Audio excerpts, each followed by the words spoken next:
Hey there Bruce, sorry this video took so long, but after I finished Violet I really needed some time to think it over and put all my thoughts together in a coherent way.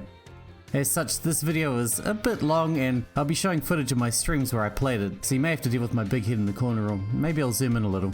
I don't know. And it really doesn't matter, this will mostly be an audio focused video, so feel free to keep pretending to work while listening. Now firstly I should tell you that I'm coming to this as an old school super fan for the very beginning of the franchise. I bought a Game Boy Pocket specifically to play Pokémon Red. I collected the figures, I taped all the episodes of the anime off the TV, I bought a Nintendo 64 to play Pokémon Snap while all my friends had PlayStations. I memorized every Pokémon, evolution level, typing, so yeah, a tragic super fan. I thought that it was important for the context to know what sort of loony you're dealing with here. Now while I may have been a huge Pokemon nerd in the past, the release of Sword and Shield put a huge damper on my feelings toward the franchise, to the point that I wasn't sure if I would bother playing the next entry, but clearly, my curiosity got the better of me and I gave those motherfuckers my money again.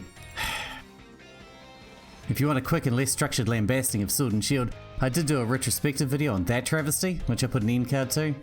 If I remember how to, I haven't done one of those in maybe ever. Now I'm going to be approaching my feelings on Violet, the version I played, in two different ways. I'll be comparing it to Sword and Shield and then comparing it to the rest of the series as a whole. For example, I'll compare Terrestrializing first to Dynamax/Gigantamax and then to the mechanics that preceded it, like Megas and Z-moves. So with that format out of the way, I should mention that I did not complete all the post-game content in Violet, which may be a little foreshadowing for my feelings, but actually they're not that cut and dry. Let's start by talking about bugs, shall we? I honestly didn't think that this would ever be a talking point for a Pokemon game, but here we are I guess. And I'm not sure it's possible to talk about bugs without talking about the visuals, so let's get the low-hanging fruit out of the way, shall we? I don't think I have anything new to report that others haven't, but here goes a speedrun. There's a huge amount of pop-in, both in regards to NPCs and general buildings and landscape features. NPCs more than a meter away animate like they've just been defrosted from cold sleep. The backdrops and skyboxes are muddy, low resolution, bland and generally extremely unappealing. The camera constantly clips through the floors, especially during battles where you can see through the ground and into the void. The frame rate jumps around like its cocaine withdrawals are at breaking point. And finally I had two hard crashes that sent me back to desktop? Whatever the Switch equivalent of desktop is. And I have to say the hard crashes really shocked me. And that is something I've never run across before on a Nintendo system, so I guess the game's breaking new ground. I would also like to point out that in my opinion it is the ugliest, most poorly optimized and technically deficient game I have seen in the series by a huge margin. I think the next areas to delve into are the ones that make this generation unique, the most prominent of those of course being the open world. Am I totally sick of every game franchise going open world? Fuck yeah. So do I like the open world design of Pokemon Violet? Fuck yeah. I actually think that the open world suits Pokemon as a franchise beautifully. I love the idea of just wandering off in a random direction and seeing what I find like in Morrowind. I love the idea of having a bunch of main objectives to complete in whatever order. I love that the Titan questline unlocks movement options allowing further traversal like some kind of Metroidvania, and that the multiple questlines allow gyms and pseudo-gyms of every type.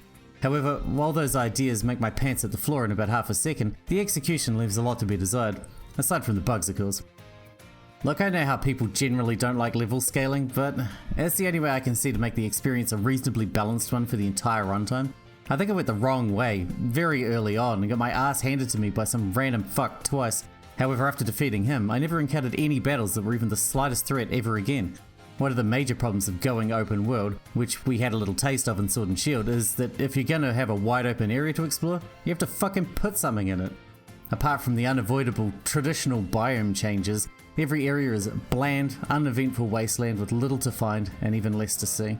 Which brings me to the travesty that is the towns and cities. What the fuck happened to building interiors? Did they leave the interiors to the end before realizing they ran out of money, time, or given a shit so they're not going to bother? Because the cities are the least dynamic and least lived in feeling of the whole series. Even Sword and Shield got this one right. The only buildings in town that had interiors were the gyms, that were all copy and paste, and the fucking battles don't even take place inside. You have to leave and go to some outdoor arena. Every other Pokemon game I would go into every building and talk to the inhabitants just to see what they would say or if you would get an item or something. Even the Pokemon Center doesn't have an interior. The towns feel so boring and tacked on I just couldn't wait to leave. So the Pokemon School. I love the idea of going to a Pokemon school, but I abhorred the execution. Every class was long, boring and added nothing to the proceedings. Now a sort of persona system where you have to balance your time between school, beating the gyms, hanging out with your friends and catching Pokemon. You can make it so going to classes give you passive buffs, like a capturing class gives you boosted catch rates, or battle classes give boosted chance of causing criticals or something. If that's what you're proposing, then sign me the fuck up. But what we got was another tacked on vestigial system akin to the human appendix. Next, I'll touch on the auto battle system just a bit because, honestly, I don't have that much to say about it. It is kind of cool to have your Pokemon run around while you explore, sure. After messing around with it at the start, I never really bothered with it again apart from the mandatory star battles. I don't hate it, it just doesn't add much to the gameplay experience apart from it being neat the first couple of times. I'm aware that you can just passively level your Pokemon to level 100 while taking your pet ant for a walk, but I think it's fair to say that that wasn't intended, so I'm not giving it any points for that. Alright, I alluded to comparing Terrestrializing with Dynamax, so let's do that. In my opinion, Terrestrializing adds a huge amount of tactical diversity to the combat and really shakes things up competitively.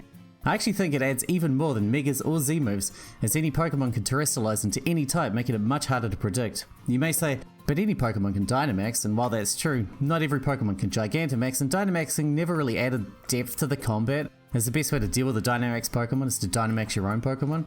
Okay, that's the praise done, so what's my complaint? Well, let's be honest, it's fucking lame. The crystallizing look is okay, I guess, but the stupid headwear each adorns looks dumb. It's really a super underwhelming transformation. I know it's like that because every Pokemon has a top of the head to put it on, so one size fits all. And I'm not suggesting that every Pokemon have its own unique transformation or anything, but surely they could do something a bit cooler looking. It just smacks of laziness or a lack of time, and being that Game Freak has 169 nice employees, an incredibly tiny studio for a AAA game production, I have to wonder why their budget was only $20 million, because that's a tiny fraction of what Pokemon games make in sales. Especially considering that despite the controversy and ridicule, Scarlet and Violet sold 10 million copies in the first 3 days. Sorry, went on a tangent there. Should I talk about story? It's a Pokemon game, so does anyone really care? Probably not. Well, minor spoiler warning here for anyone that cares. It's the usual Pokemon fare. Protagonist is old enough to Pokemon, so they Pokemon and get dragged into some larger plot, which really only serves as some kind of purpose to continue Pokemoning. Bog standard, but it gets the job done. For characters and rivals, we have Nimona, a one-note champion-level battle freak who lives to battle, and that's it. Penny is the shy one, who is shy and a hacker, because of course she is. And Arvin, a boy whose mother/father is the local Pokemon professor who abandoned him to pursue their research, subsequently giving Arvin some parental issues. On top of that, his best friend, a Mabostiff, was badly hurt in battle, and he's dedicated his life to finding the legendary herbs to hopefully finally heal him, and he's possibly the most well-characterized NPC in Pokemon history. Talk about overcompensating. As far as the new Pokemon go, and I know this part is extremely subjective, I think that it's the weakest generation to date, and while I think a lot of the new evolutions of old Pokemon, like Annihilate and Farigiraf, and regional variants like Clodsire and Toedscool are a high point, the rest left me pretty underwhelmed, especially since this is one area I think Sword and Shield shine. The new items like Clear Amulet, Punching Glove, and Covert Cloak are all overall great additions, adding further depth to the competitive scene. I was disappointed by the return to fully single-use TMs because as someone who spends most of their time breeding, it always makes it a hassle going to the Battle Tower to farm BP to get the extremely expensive TMs you need. However, in Gen 9 this is not the case. Rather you use LP, an easily obtainable currency, and items dropped in Pokemon/auto battles, and with so many moves added to the TM roster that I actually quite like the system. However, this leads me to the lack of a Battle Tower, which I think is a travesty, as it's pretty much the only single player mode in Pokemon that actually tests your battle ability. It leaves the post-game to online PvP and raid battles and pretty much nothing else, which now leads me neatly to raid battles. As someone who plays predominantly single player, why do they make the 5 and 6 star raid battles pretty much impossible for single player? The old battle towers prove that they can make competent AI with competent Pokemon, so why not give single players a fighting chance at high level raids rather than tossing them a handful of chimpanzees with dementia as their battle partners? One last major complaint I want to make before wrapping up is that despite the massive controversy generated by Gen 8 not having a National Dex, I didn't hear a peep about this game also not having the National Dex. Gamers seem to have now been conditioned to accept this kind of shit so quickly. Do it once, outcry, do it again, this time no one cares. Also, it seems obvious that they're going to be doing the same adding of content through DLC that Gen 8 did, and I'll put money on them focusing on the DLCs rather than fixing the myriad bugs. Okay, I could go on and on, but at the end of the day, what's my final verdict? Honestly, I think it's the first mainline Pokemon game to truly shake up the formula and really innovate. Did all those innovations pay off? Fuck no. In fact, I think for every bit of praise I had for the game, I had a double helping of shit sandwiches. Is it a good Pokemon game? No, not at all.